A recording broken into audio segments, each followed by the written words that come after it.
This is Oleh Ivchenko, head of Vice Group. December is coming to an end. You can already feel the holiday spirit in the air. Some are summing up the year, while others are already making plans for the holidays. But the world of intellectual property does not recognize a pause.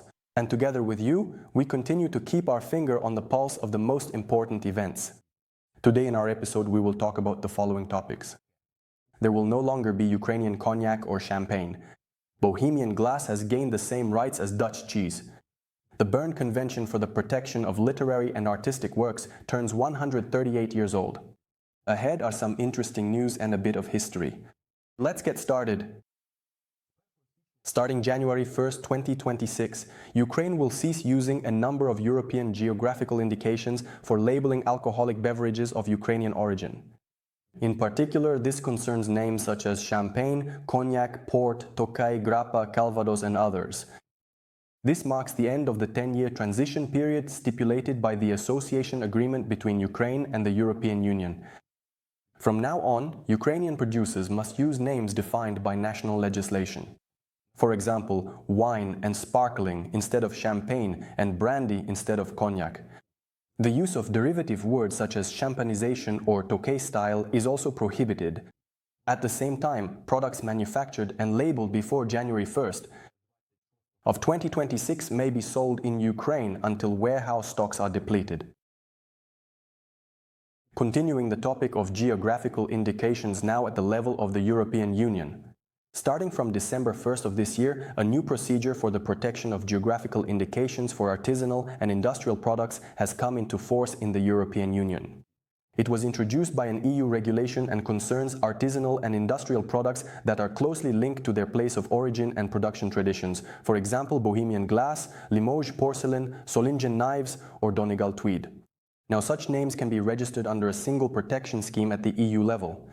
The procedure consists of two stages. First, the application is reviewed at the national level. Then it is forwarded to the European Union Intellectual Property Office, which publishes it and makes a decision on registration. Applications can be submitted both by associations of producers and by individual entrepreneurs, if they are the only ones in their region.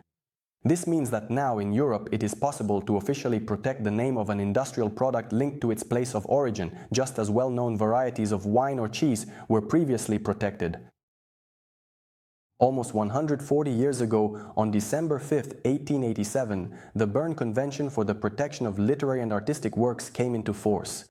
This was the world's first international treaty that established common rules for copyright protection among countries.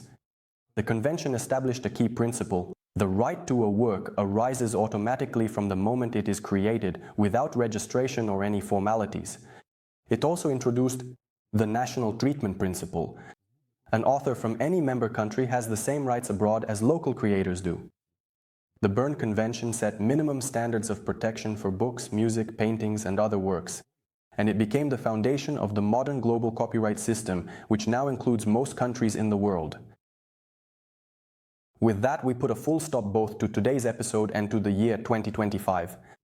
I, Oleh Ivchenko, and the Vice Group team thank you for being with us.